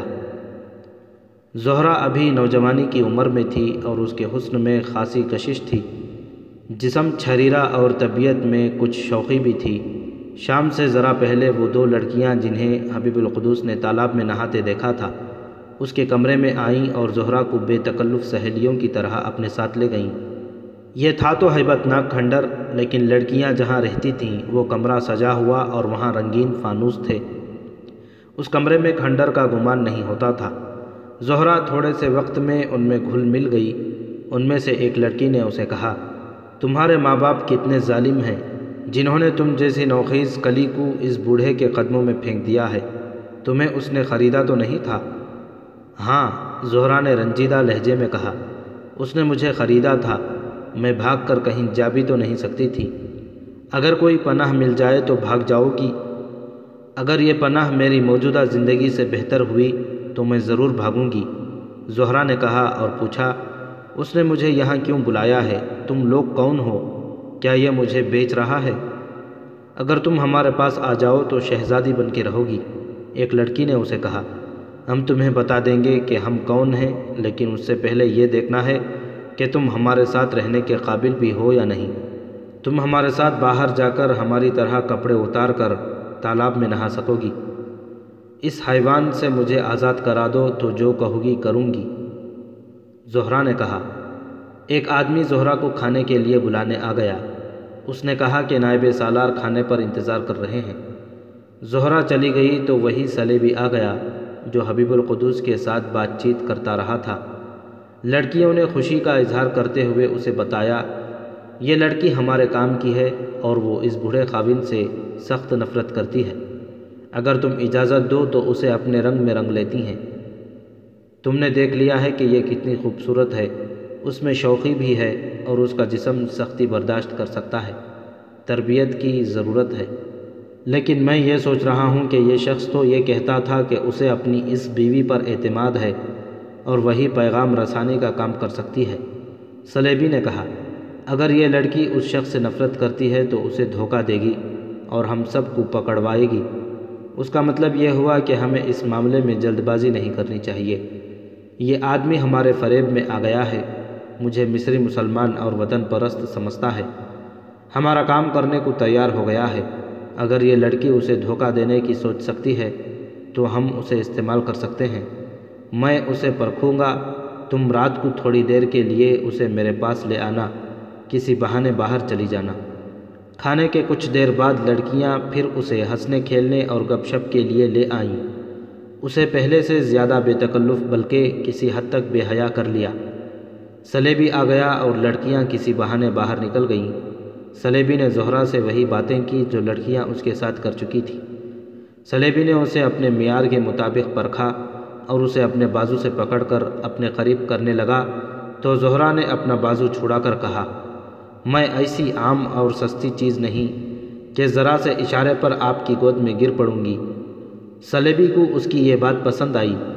لڑکی ہر کسی کے ساتھ آنے والی نظر نہیں آتی تھی، البتہ اس نے یہ دیکھ لیا تھا کہ زہرہ میں وہ جوہر موجود ہیں جو ان کی جاسوس اور تخریب کار لڑکیوں میں ہوتے تھے۔ ذرا تربیت کی ضرورت تھی۔ اسے بھی زہرہ نے بتایا کہ اسے اپنے خاوند سے نفرت ہے، لیکن وہ چونکہ مجبور ہے اور نفرت کا اظہار نہیں کر سکتی، اس لیے وہ سمجھتا ہے کہ وہ اسے چاہتی ہے۔ اب بھی نفرت کا اظہار نہ کرنا، سلیبی نے اسے کہا، میں تمہیں اس سے آزاد کرا لوں گا اور تم شہزادیوں کی طرح زندگی بسر کرو گی۔ تم یہیں بیٹھو، میں تمہاری سہیلیوں کو تمہارے پاس بھیج دیتا ہوں۔ وہ کمرے سے نکل گیا اور لڑکیوں کے پاس چلا گیا۔ انہیں کہا، لڑکی کام کی ہے، اسے اپنے سائے میں لے لو۔ حبیب القدوس اسے بری طرح چاہتا ہے۔ اس لڑکی کو ہم اس بات پر لائیں گے کہ وہ اس کے ساتھ دیوانہ وار محبت کا عملی اظہار کرتی رہے، تاکہ وہ اپنے قابل اعتماد کمانڈروں وغیرہ کے ساتھ اس لڑکی کی معرفت رابطہ قائم کر سکے۔ یہ تمہارا کام ہے کہ لڑکی کو اپنے جال میں لے لو، اسے اپنی زندگی کا شاہانہ پہلو دکھاؤ، اور تم جانتی ہو کہ اسے کس طرح اور کس مقصد کے لیے تیار کرنا ہے۔ زہرہ حبیب القدوس کے ساتھ والہانہ محبت کا اظہار کرتی رہی اور سلیبی اور اس کی ساتھی لڑکیوں کو بتاتی رہی کہ اسے حبیب القدوس سے نفرت ہے۔ دونوں لڑکیوں نے اسے اپنے ساتھ رکھنا اور باہر لے جانا شروع کر دیا۔ اسے چشمے کے تالاب پر لے گئیں تو اس نے بلا جھجک تمام کپڑے اتار دیے اور لڑکیوں کے ساتھ پانی میں کھیلنے لگی۔ پھر یہ ان کا روز مرہ کا معمول بن گیا۔ رات وہ حبیب القدوس کے ساتھ گزارتی تھی، دن کا زیادہ تر وقت دونوں لڑکیاں اسے اپنے ساتھ رکھتیں اور کبھی سلیبی بھی اس کے ساتھ دوستانہ باتیں کرتا تھا۔ زہرہ 4-5 دنوں میں ان لڑکیوں جیسی ہو گئی۔ اس کی شوخیاں بے حیائی کا رنگ اختیار کرنے لگیں اور لڑکیاں آہستہ آہستہ اسے اپنی پراسرار زندگی کے متعلق بتانے لگیں۔ اس دوران سلیبی نے حبیب القدوس کے ساتھ بغاوت کا منصوبہ تیار کر لیا۔ حبیب القدوس نے یہ منصوبہ تیار کرنے میں بہت مدد دی۔ اب سلیبی کو اس پر اعتماد آ گیا تھا۔ اس نے حبیب القدوس کو مصری فوج کے 1-2 اعلیٰ حکام اور 2 انتظامیہ کے حاکموں کے نام بتائے جو ترپردہ سلطان صلاح الدین ایوبی کے خلاف تھے اور بغاوت کی سوچ رہے تھے۔ انہوں نے ہی یہ فیصلہ کیا تھا کہ کسی طرح اسے ہاتھ میں لیا جائے۔ سلیبی نے اسے یہ نہ بتایا کہ وہ سلیبی ہے، وہ اپنے آپ کو مصری وطن پرست ہی بتا رہا تھا۔ اس کا مقصد بغاوت کرانا تھا۔ زہرہ ان دونوں لڑکیوں میں اس قدر شیر و شکر ہو گئی تھی کہ اب یہ کہنا کہ وہ کسی شریف باپ کی بیٹی یا ایک مسلمان نائب سالار کی بیوی ہے غلط تھا۔ حبیب القدوس اسے اپنی وفادار بیوی سمجھتا تھا۔ ایک روز اس نے لڑکیوں سے کہا کہ وہ اس کھنڈر سے اور پہاڑیوں میں گھری ہوئی دنیا سے تنگ آ گئی ہے۔ لڑکیوں نے اسے کہا کہ وہ اسے ان پہاڑیوں سے پرے کی دنیا دکھا لائیں گے۔ چنانچہ وہ اسے ایک پہاڑی راستے سے گزارتی ایک جھیل کے کنارے لے گئیں، اور اس کے کنارے کنارے جب وہ اور آگے گئی تو اسے دریائے نیل نظر آیا۔ اسی کا پانی پہاڑی کے اندر آ کر جھیل بنا ہوا تھا۔ ایک جگہ پہاڑی کی اوٹ میں ایک کشتی چھپی ہوئی تھی جس میں 2 چپو تھے۔ یہ جگہ بہت ہی خوبصورت تھی۔ زہرہ ان لڑکیوں کے ساتھ وہاں ہنستی کھیلتی رہی۔ یہاں فرعونوں کی شہزادیاں کھیلا کرتی تھیں۔ ایک لڑکی نے کہا، اور تم دونوں ان کی بدروہیں لگتی ہو۔ زہرہ نے ہنس کر کہا، تمہارے مقابلے میں ہم دونوں واقعی بدروہیں لگتی ہیں۔ دوسری لڑکی نے کہا، سنو زہرہ، ایک لڑکی نے اسے کہا، تمہیں معلوم ہو گیا ہوگا کہ تمہارا یہ بوڑھا خاوند یہاں کیوں چھپا بیٹھا ہے اور تمہیں کیوں لایا گیا ہے؟ وہ تو پہلے روز ہی اس نے بتا دیا تھا۔ زہرہ نے کہا، میں یہ کام کر دوں گی مگر کہتے ہیں کہ چند دن رک جاؤ، اور تم جانتی ہو کہ ہم آزاد مصر کی شہزادیاں ہوں گی۔ مجھے اس خاوند سے آزاد کر دینا تو میں اپنے آپ کو شہزادی سمجھنے لگوں گی۔ زہرہ نے کہا، یہ طے ہو چکا ہے لیکن تمہارے خاوند کو معلوم نہیں۔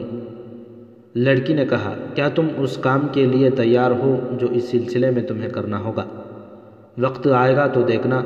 زہرہ نے کہا، اگر مجھے یہ کام نہ کرنا ہوتا تو اپنے خاوند کو یہاں قتل کر چکی ہوتی۔ یہاں اچھا موقع تھا۔ دوسرے دن بھی وہ لڑکیوں کے ساتھ دریا کے کنارے چلی گئی۔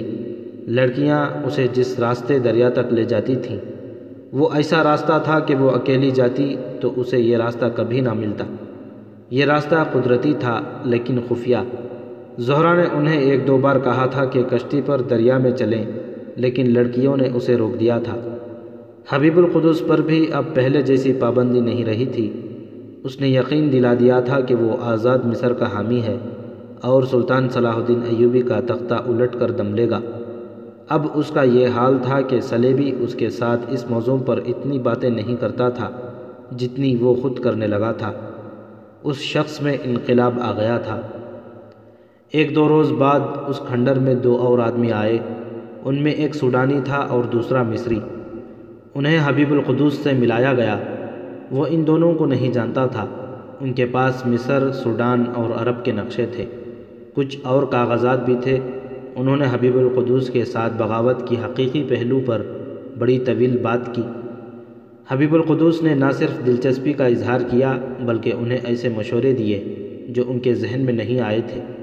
انہوں نے حبیب القدس کو چند اور لوگوں کے نام بتائے جو مصر کی فوج اور انتظامیہ میں تھے اور درپردہ سلطان ایوبی کے خلاف زمین ہموار کر رہے تھے۔ ان دونوں آدمیوں نے یہ بھی بتایا کہ مصر کی سرحد پر مصری فوج کے جو دستے ہیں انہیں غلط احکام دے کر سرحدی دفاع میں اتنا شگاف پیدا کر لیا جائے گا جس سے سوڈان کی فوج کے کچھ دستے اندر آ کر بغاوت میں جان ڈال سکیں گے۔ بغاوت کامیاب ہونے کی صورت میں مصر کا امیر کون ہوگا؟ حبیب القدس نے پوچھا۔ چونکہ تنظیم نے فیصلہ کر لیا ہے کہ سالار اعلیٰ آپ ہوں گے، اس لیے سب نے یہ فیصلہ بھی کیا ہے کہ امیر آپ ہی ہوں گے۔ مصری نے کہا، صلاح الدین ایوبی یقیناً حملہ کرے گا اور جنگ طول پکڑ سکتی ہے، اس لیے آزاد مصر کا پہلا امیر سالار ہی ہونا چاہیے، کیونکہ جنگی حالات میں کسی غیر عسکری کو امارت کی گدی پر بٹھانا مناسب نہیں ہوگا۔ آپ میں جو خوبیاں ہیں وہ اور کسی سالار میں نہیں۔ حبیب القدس کا سینہ اور زیادہ پھیل گیا اور اس کی گردن تن گئی۔ امید ہے آپ کو اس پر اعتراض نہیں ہوگا کہ ضرورت پڑنے پر ہم نے صلیبیوں سے بھی مدد لینے کا انتظام کر لیا ہے۔ سوڈانی نے کہا، انہیں معاوضہ کس شکل میں دیا جائے گا؟ حبیب القدس نے پوچھا۔ ان کے لیے یہی معاوضہ کافی ہے کہ ہم صلاح الدین ایوبی کے خلاف لڑیں گے اور مصر کو آزاد کرائیں گے۔ مصری نے کہا، انہیں مصر نہیں چاہیے، وہ فلسطین کو ایوبی سے بچانے کی فکر میں ہیں۔ مصر ایوبی کے ہاتھ سے نکل گیا تو وہ اس فوج سے جو مصر میں موجود ہے محروم ہو جائے گا اور اسے یہاں سے جو رسد اور دیگر جنگی امداد ملتی ہیں وہ بند ہو جائیں گی، اور اگر اس نے مصر پر حملہ کیا تو اس کے ساتھ جو مصری سپاہی ہیں وہ اپنے مصری بھائیوں کے خلاف نہیں لڑیں گے۔ حبیب القدس نے انہیں نہایت اچھی ترکیبیں بتائیں اور یقین دلایا کہ اس کے ماتحت 5000 نفری کے جو دستے ہیں وہ اس کے اشارے پر بغاوت پر آمدہ ہو جائیں گے۔ اب یہ طے کرنا تھا کہ ان دستوں کو بغاوت پر آمدہ کرنے کے کیا کیا طریقے اور ذریعے اختیار کیے جائیں۔ صورت ایک ہی بہتر ہے کہ میں واپس چلا جاؤں، حبیب القدس نے کہا، مگر مجھے واپس نہیں جانا چاہیے کیونکہ مجھ سے پوچھا جائے گا کہ میں کہاں رہا۔ مجھے اپنی بیوی نے بتایا ہے کہ علی بن سفیان اور غیاث بلبیس یہ کہہ رہے ہیں کہ میں اپنی مرضی سے دشمن کے پاس چلا گیا ہوں۔ اس شک کی بنا پر وہ مجھے حراست میں لیں گے، پھر ہمارا کھیل شروع ہونے سے پہلے ہی ختم ہو جائے گا۔ میں نے دراصل یہ غلطی کی ہے کہ بیوی کو یہاں بلا لیا، اسے اگر واپس بھیجا تو اس کے ساتھ بھی اچھا سلوک نہیں ہوگا۔ مجھے یہیں رہنا چاہیے۔ ذرا مجھے سوچنے دیں کہ میں اپنے کون کون سے کمانڈر سے آپ کا رابطہ کراؤں۔ اب حبیب القدوس کی وفاداری پر کوئی شک نہ رہا۔ حلب کا محاصرہ کھیل نہیں ہوگا۔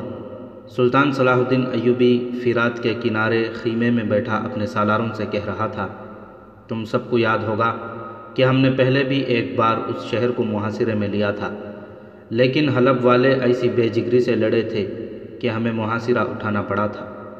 یہ حلب والوں کی بہادری تھی جس نے ہمیں آنے پر مجبور کر دیا۔ اب وہ حالات نہیں ہیں، پھر بھی ہمیں ہر خطرے کی پیش بندی کر لینی چاہیے۔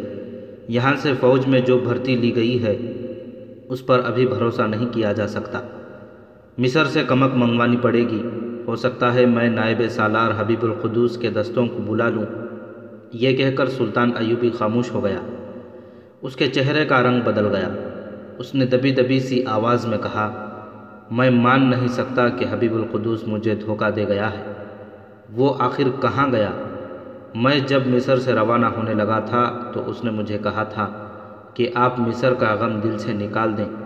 صلیبیوں یا سوڈانیوں نے آپ کی غیر حاضری میں مصر پر حملہ کیا تو صرف میرے 3000 پیادے اور 2000 سوار ان کے حملے کو پسپا کر دیں گے، اور اگر کسی نے مصر کے اندر سر اٹھایا تو اس کا سر اس کے دھڑ کے ساتھ نہیں رہے گا۔ ہم اللہ کے سپاہی ہیں، لیکن وہ اللہ کا شیر ہے۔ معلوم ہوتا ہے اس کی انہی خوبیوں کو دیکھتے ہوئے دشمن نے اسے غائب کر دیا ہے۔ ایک سالار نے کہا، اس کا آدھی فوج پر بڑا گہرا اثر ہے، اس لحاظ سے وہ اپنی ذات میں ایک طاقت ہے۔ دشمن نے ہمیں اس طاقت سے محروم کیا ہے۔ اگر وہ نہ ملا تو اس کے دستوں کو یہاں بلا لوں گا۔ سلطان ایوبی نے کہا، لیکن اتنی جلدی نہیں بلاؤں گا۔ مصر کا دفاع زیادہ ضروری ہے۔ خطرہ یہ ہے کہ مصر کو باہر سے اتنا خطرہ نہیں جتنا اندر سے ہے۔ ایمان فروش ہمارے اندر بیٹھے ہوئے ہیں، انہوں نے فلسطین کو ہم سے بہت دور کر دیا ہے، اور اس وقت قاہرہ سے دور پہاڑیوں میں گھرے ہوئے ایک ڈراؤنے کھنڈر میں سلطان ایوبی کا قابل اعتماد اور بڑا ہی قابل نائب سالار مصر میں بغاوت کا اہتمام کر چکا تھا۔ کھنڈر میں اس رات جشن منایا جا رہا تھا۔ اگر باہر کے لوگ اس رات کھنڈر میں آتے تو ڈر کر بھاگ جاتے۔ وہ ان چند ایک انسانوں اور اتنی حسین لڑکیوں کو جنات یا بدروہیں سمجھتے۔ صحیح معنوں میں جنگل میں منگل بنا ہوا تھا۔ 8-10 آدمی تھے، ان میں سے حبیب القدوس صرف اس صلیبی کو جو پہلے دن سے اس کے ساتھ تھا، مصری اور سوڈانی کو جن کے ساتھ اس نے بغاوت کے منصوبے کو آخری شکل دی تھی جانتا تھا۔ دوسروں کو اس نے پہلی بار دیکھا۔ یہ سب اسی کھنڈر میں حبیب القدوس کے آنے سے پہلے موجود تھے، لیکن پہاڑیوں کے اندر اور اوپر چھپ چھپ کر پہرا دیتے رہتے تھے۔ وہ انہی کا ایک ساتھی تھا جسے حبیب القدوس نے فرار کی کوشش میں قتل کر دیا تھا۔ اب پہرے کی ضرورت نہیں تھی۔ حبیب القدوس ان کا قابل اعتماد دوست بن چکا تھا۔ اسے انہوں نے خفیہ طریقوں سے آزما بھی لیا تھا۔ آج رات یہ پورا گروہ جشن میں شامل تھا۔ ضیافت کا ویسا ہی انتظام تھا جیسا کسی محل میں ہوتا ہے۔ شراب کی سراہیاں خالی ہو رہی تھیں۔ ان کی دونوں لڑکیوں نے رقص بھی کیا تھا۔ حبیب القدوس جشن میں شریک تھا، لیکن اس نے شراب پینے سے انکار کر دیا تھا۔ اسے مجبور نہ کیا گیا۔ زہرا نے دوسری لڑکیوں کی طرح شراب پیش کی، لیکن خود نہ پی۔ صلیبی نے مصری اور سوڈانی سے کہہ دیا تھا کہ زہرا کے متعلق محتاط رہیں، ورنہ حبیب القدوس بگڑ جائے گا۔ زہرا نے دوسری لڑکیوں کی طرح بے حیائی کا مظاہرہ نہ کیا، لیکن جشن میں دلچسپی اور جوش و خروش سے حصہ لے رہی تھی۔ آدھی رات تک سب شراب میں مدہوش ہو چکے تھے۔ مصری اور صلیبی دونوں لڑکیوں کو اپنے ساتھ لے گئے، بعض تو بے ہوش ہو گئے تھے۔ زہرا نے حبیب القدوس کو آنکھ سے اشارہ کیا، وہ وہاں سے اٹھ گیا۔ زہرا نے اس کمرے میں جا کر جھانکا جہاں مصری اور سوڈانی لڑکیوں کو لے گئے تھے۔ وہ دونوں آدمی اور لڑکیاں برہنہ حالت میں پڑی تھیں، ان میں سے کوئی بھی ہوش میں نہیں تھا۔ زہرا کو معلوم تھا کہ ہتھیار کہاں رکھے ہیں۔ وہ ایک برچھی، ایک تلوار اور 2 کمانیں اور تیروں سے بھرے 2 ترکش اٹھا لائی۔ حبیب القدوس اس کے انتظار میں کھڑا تھا۔ اس نے زہرہ کے ہاتھ سے تلوار لے لی، ایک کمان اور ایک ترکش اپنے کندھوں سے لٹکایا اور دوسری زہرہ کے کندھوں سے لٹکا دی اور برچھی اسی کے پاس رہنے دی۔ ان سب کو قتل نہ کر دیا جائے؟ زہرہ نے حبیب القدوس سے پوچھا۔ یہاں سے فوراً نکلنا زیادہ ضروری ہے، حبیب القدوس نے کہا۔ مجھے دریا تک لے چلو۔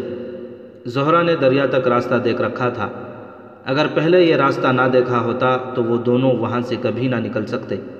زہرہ آگے آگے چل پڑی، وہ دبے پاؤں جا رہے تھے اور ان کے کان ادھر ادھر کی آوازوں پر لگے ہوئے تھے۔ حبیب القدوس نے تلوار اور زہرہ نے برچھی تان رکھی تھی۔ زہرہ حبیب القدوس کو کشتی تک لے گئی جو چھپا کر رکھی گئی تھی۔ دونوں نے کشتی کھولی، اس میں بیٹھے اور نہایت آہستہ آہستہ چپو مارنے لگے تاکہ آواز پیدا نہ ہو۔ ہر لمحہ ڈر تھا کہ کہیں نہ کہیں سے کوئی آدمی نکل آئے گا یا کہیں سے تیر آئے گا۔ کچھ بھی نہ ہوا، کشتی پہاڑیوں کے تنگ راستے سے نکل گئی اور دریا کا شور شروع ہو گیا۔ اللہ کا نام لو اور ایک چپو تم سنبھالو، حبیب القدوس نے زہرہ سے کہا۔ تم جہاد میں حصہ لینے کے خواہش مند رہتی تھی، اللہ نے تمہیں موقع دے دیا ہے۔ ہم ابھی خطرے سے نکلے نہیں، کشتی کو دریا کے درمیان لے چلتے ہیں۔ ایک چپو زہرہ نے اور دوسرا حبیب القدوس نے لے لیا اور دونوں کشتی کھیلنے لگے۔ پہاڑیوں کے سیاہ بھوت پیچھے ہٹنے اور چھوٹے ہونے لگے۔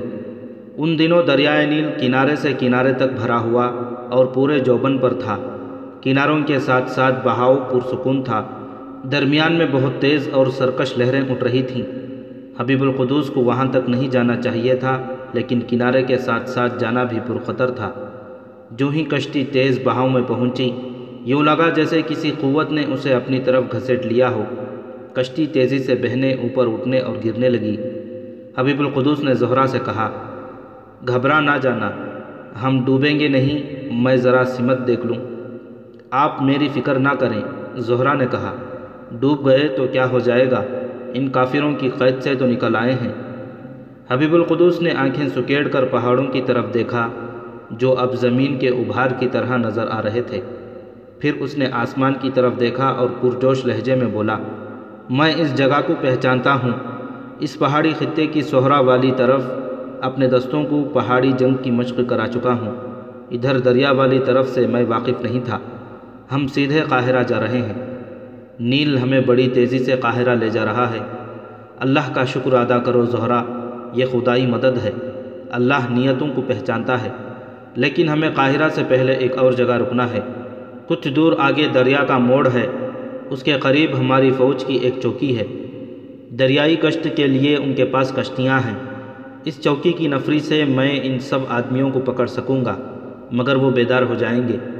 مجھے امید ہے کہ کل دوپہر تک ان میں سے کوئی بھی بیدار نہیں ہو سکے گا، زہرہ نے کہا۔ میرے ہاتھ سے انہوں نے شراب خاصی زیادہ پی لی تھی اور میں نے آخری بھری ہوئی سراہی سے انہیں جو ایک ایک پیالہ پلایا تھا، اس میں خاکی سے رنگ کا تھوڑا سا سفوف ملا دیا تھا۔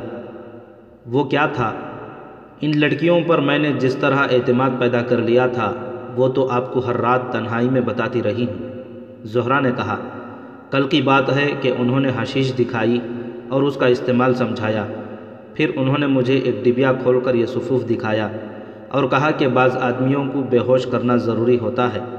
یہ چٹکی بھر سفوف شربت یا کھانے یا پانی میں ملا دو تو آدمی بے ہوش ہو جاتا ہے، اسے جہاں جی چاہے اٹھا لے جاؤ۔ آج رات جب میں شراب کے مٹکے سے آخری سراہی بھرنے گئی تو اس ڈبیا میں سے آدھا سفوف اس میں ملا دیا۔ اگر اس کا اثر ویسا ہی ہے جیسا لڑکیوں نے بتایا ہے تو انہیں کل شام تک ہوش میں نہیں آنا چاہیے۔ حبیب القدوس نے آنکھیں سکیڑ کر پہاڑوں کی طرف دیکھا اور پرجوش لہجے میں بولا، میں اس جگہ کو پہچانتا ہوں۔ اس کے آنسو پھوٹ آئے۔ یہ جذبات کی شدت اور خراج تحسین کے آنسو تھے۔ اس نے رندی ہوئی آواز میں کہا، میں نے تمہیں بہت سخت آزمائش میں ڈال دیا تھا زہرہ۔ میں نے تمہیں جس دنیا کا بھید لینے کو کہا تھا وہ گناہوں کی غلیظ مگر بڑی حسین دنیا ہے۔ تم نے میرے لیے بہت بڑی قربانی دی ہے، آپ کے لیے نہیں، اسلام کی عظمت کے لیے، زہرہ نے کہا۔ میں آپ کی شکر گزار ہوں کہ آپ نے مجھے یہ مقدس فرض ادا کرنے کا موقع دیا۔ آپ شاید مجھ پر اعتبار نہ کریں، گناہوں کی پرکشش دنیا میں جا کر بھی اپنا دامن گناہ سے پاک رکھا ہے۔ یہ بھی اچھا ہوا کہ مجھے یہاں لایا گیا تو انہوں نے مجھے آپ کے ساتھ تنہا رہنے دیا، ورنہ آپ مجھے بتا نہ سکتے کہ یہ لوگ آپ کو بغاوت کرانے کے لیے اغوا کر کے لائے ہیں، اور مجھے ان لڑکیوں میں بے حیا اور شوق لڑکی بن کر یہ ظاہر کرنا ہے کہ مجھے آپ سے نفرت ہے اور میں اس سے بھاگنا چاہتی ہوں۔ آپ نے جب مجھے ان لڑکیوں کی خصلتیں اور ان کے کمالات بتائے اور کہا کہ میں بھی ایسی ہی بن جاؤں تو میں گھبرا گئی تھی، کیونکہ میں تو تصور میں بھی ایسا نہیں کر سکتی تھی۔ لیکن یہ بڑی ہی عجیب بات ہے کہ یہ حرکتیں اور یہ سب باتیں مجھ سے بغیر کوشش کے ہو گئیں، اور خدا نے مجھے کامیابی عطا فرمائی۔ اگر یہ لڑکیاں مجھے دریا تک کا راستہ نہ دکھاتیں تو ہم وہاں سے کبھی نہ نکل سکتے۔ کیا آپ نے مجھے اسی کام کے لیے یہاں بلایا تھا؟ نہیں، حبیب القدوس نے کہا، یہ صورت تمہارے آنے سے از خود پیدا ہو گئی ہے۔ میں نے کچھ اور سوچا تھا، تمہیں استعمال اپنی رہائی کے لیے ہی کرنا تھا، تمہیں فرضی پیغام رساں بنانا تھا، لیکن ان لڑکیوں نے تم میں کسی اور ہی دلچسپی کا اظہار کیا تو میرے دماغ میں یہ ترکیب آ گئی جس پر تم نے نہایت خوبی سے عمل کیا، اور اب ہم آزاد ہیں۔ میں نے ان لوگوں پر اعتماد کر لیا تھا۔ میرا خیال تھا کہ یہ لوگ غیر معمولی طور پر چالاک ہوتے ہیں، لیکن ہم لوگ اپنے ہوش اور ایمان قائم رکھیں تو یہ لوگ احمق ہیں۔ میرے ساتھ جس آدمی کو تم نے دیکھا تھا یہ اپنے آپ کو مصری مسلمان ظاہر کرتا تھا۔ میں پہلے روز ہی جان گیا تھا کہ یہ صلیبی ہے اور میں صلیبیوں کے جال میں آ گیا ہوں۔ وہ پہاڑی خطہ بہت دور رہ گیا تھا۔ نیل کے درمیان کی رد بہت ہی تیز ہو گئی اور زیادہ جوش میں آ گئی تھی۔ کشتی اس کے رحم و کرم پر اوپر اٹھتی گرتی اور اٹھتی جا رہی تھی۔ چپو بیکار تھے۔ دریا کے جوش اور قہر میں جو اضافہ ہو گیا تھا اس سے اندازہ ہوتا تھا کہ دریا تنگ ہو گیا ہے اور آگے موڑ ہے۔ یہ وہی موڑ تھا جس سے کچھ آگے فوج کی چوکی تھی۔ اچانک کشتی رکی اور گھوم گئی۔ حبیب القدوس نے چپو تھام لیے۔ دریا کا شور بہت بڑھ گیا تھا۔ کشتی ایک چپو میں گھومنے لگی۔ کشتی بھنور میں آ گئی تھی۔ حبیب القدوس نے پوری طاقت سے چپو مارے، مگر بھنور کے چکر کی طاقت بہت زیادہ تھی۔ کشتی قابو میں نہیں رہی تھی۔ اسے اپنے دونوں مسافروں سمیت دریا کی تہ میں جانا تھا۔ زہرہ، حبیب القدوس نے چلا کر کہا، میری پیٹھ پر آ جاؤ۔ زہرہ اس کی پیٹھ پر سوار ہو گئی اور بازو اس کی گردن کے گرد لپیٹ لیے۔ حبیب القدوس نے اسے کہا، مجھے اور زیادہ مضبوطی سے پکڑ لو اور مجھ سے الگ نہ ہونا۔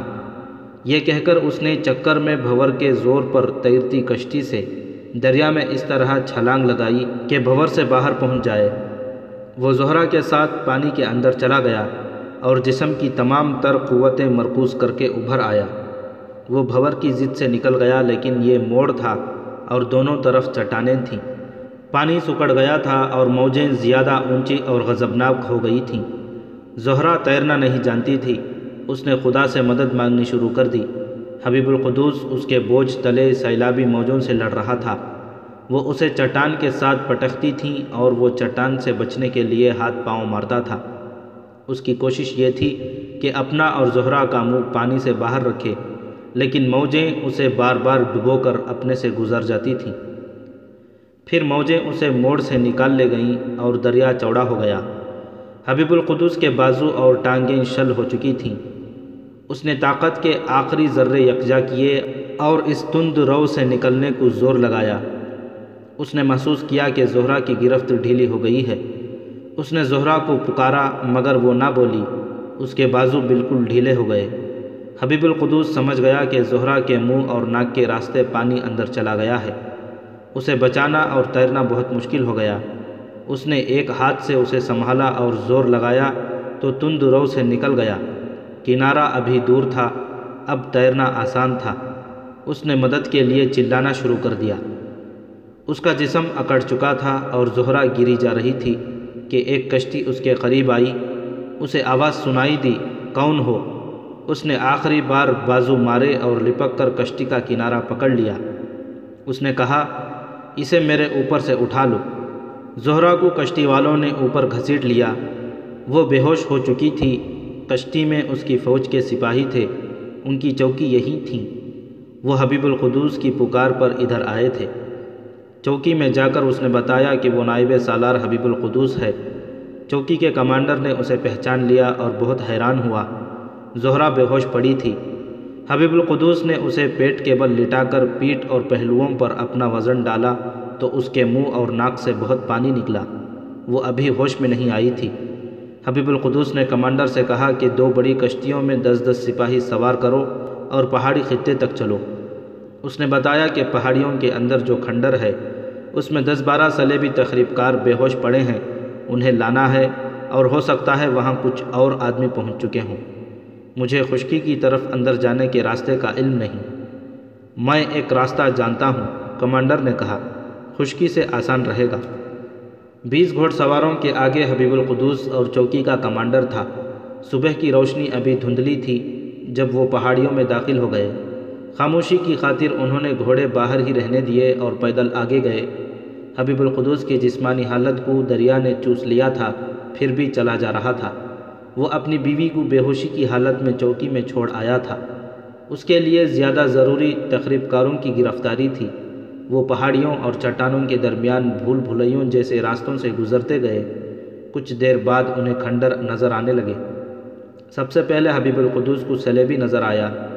اس کے قدم ڈگمگا رہے تھے اور سر ڈول رہا تھا۔ اسے پکڑا گیا تو وہ کچھ بڑبڑایا۔ 7-8 آدمی وہیں بے ہوش پڑے تھے جہاں رات کو گرے تھے۔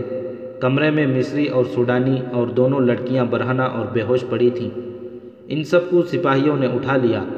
ان کا سامان بھی اٹھا لیا گیا اور ان سب کو گھوڑوں پر ڈال کر چوکی میں لے گئے۔ اس وقت تک زہرہ ہوش میں آ چکی تھی۔ دن کا پچھلا پہر تھا جب یہ تخریب کار ہوش میں آنے لگے۔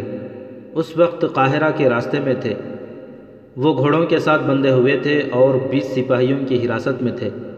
حبیب القدوس نے ان کے ساتھ کوئی بات نہ کی، قافلہ چلتا رہا۔ آدھی رات کے بعد علی بن سفیان کے ملازم نے اسے جگایا اور کہا کہ امیر بلاتے ہیں۔ وہ فوراً پہنچا۔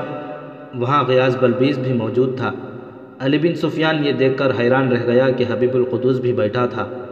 اس نے ان تمام فوجی اور غیر فوجی حاکموں کے نام بتائے جو اسے کھنڈر سے معلوم ہوئے تھے۔ یہ غدار تھے، انہیں بغاوت میں شامل ہونا اور کامیاب کرانا تھا۔ قائم مقام امیر کے حکم سے اسی وقت ان سب کے گھروں پر چھاپے مارے گئے اور سب کو گرفتار کر لیا گیا۔ ان کے گھروں سے جو زر و جواہرات برآمد ہوئے وہ ان کے جرم کو ثابت کر رہے تھے۔ اس وقت سلطان صلاح الدین ایوبی حلب کو محاصرے میں لینے کے لیے اس شہر کے قریب ایک مقام میدان العقدت پر خیمہ زن تھا۔ اس نے شام اور دوسرے مقامات سے اپنی فوج کے تھوڑے تھوڑے دستے بلا لیے تھے۔ حلب کے متعلق وہ اپنے سالاروں سے کہہ چکا تھا کہ اس شہر کے لوگ اسی طرح بے جگری سے لڑیں گے جس طرح وہ پہلے محاصرے میں لڑے تھے۔ گو اس کے جاسوسوں نے جو حلب کے اندر تھے اسے یہ اطلاع دی تھی کہ اب اتنے برسوں کی خانہ جنگی سے حلب کے لوگوں کے خیالات بدل گئے ہیں۔ خیالات بدلنے کے سلطان ایوبی نے بھی زمین دوز اہتمام کیا تھا۔ اب وہاں کا حکمران سلطان عماد الدین تھا جسے لوگ زیادہ پسند نہیں کرتے تھے۔ پھر بھی سلطان ایوبی کسی خوش فہمی میں مبتلا نہ ہوا۔ اس نے ادھر ادھر سے دستے میدان عقدت میں جمع کر لیے۔ وہ اپنے سالاروں کو آخری ہدایات دے رہا تھا کہ قاہرہ کا قاصد پہنچا۔ اس نے جو پیغام دیا اسے پڑھ کر اس کا چہرہ چمک اٹھا۔ اس نے بلند آواز سے کہا، میرا دل کہہ رہا تھا کہ حبیب القدوس مجھے دھوکہ نہیں دے گا۔ اللہ اسلام کی ہر بیٹی کو زہرہ کا جذبہ اور ایمان دے۔ علی بن سفیان نے اسے نائب سالار حبیب القدوس کی واپسی کی ساری رویداد لکھی تھی جس میں اس کی بیوی زہرہ کا تفصیلی ذکر تھا۔ اس نے اسی وقت پیغام کا جواب لکھوایا جس میں ان غداروں کے لیے جو پکڑے گئے تھے یہ سزا لکھی کہ انہیں گھوڑوں کے پیچھے باندھ کر گھوڑے شہر میں دوڑائے جائیں اور گھوڑے اس وقت روکے جائیں جب ان غداروں کا گوشت ہڈیوں سے الگ ہو جائے۔ 2 روز بعد سلطان ایوبی نے حلب پر چڑھائی کر دی جو محاصرہ نہیں یلغار تھی۔ بڑی منجنیقوں سے شہر کے دروازوں پر پتھر اور آتش گیر سیال کی ہانڈیاں ماری گئیں۔ شہر کے دیواروں پر اور اندر بھی ہانڈیاں پھینک کر آتش تیروں کا مہ برسا دیا گیا۔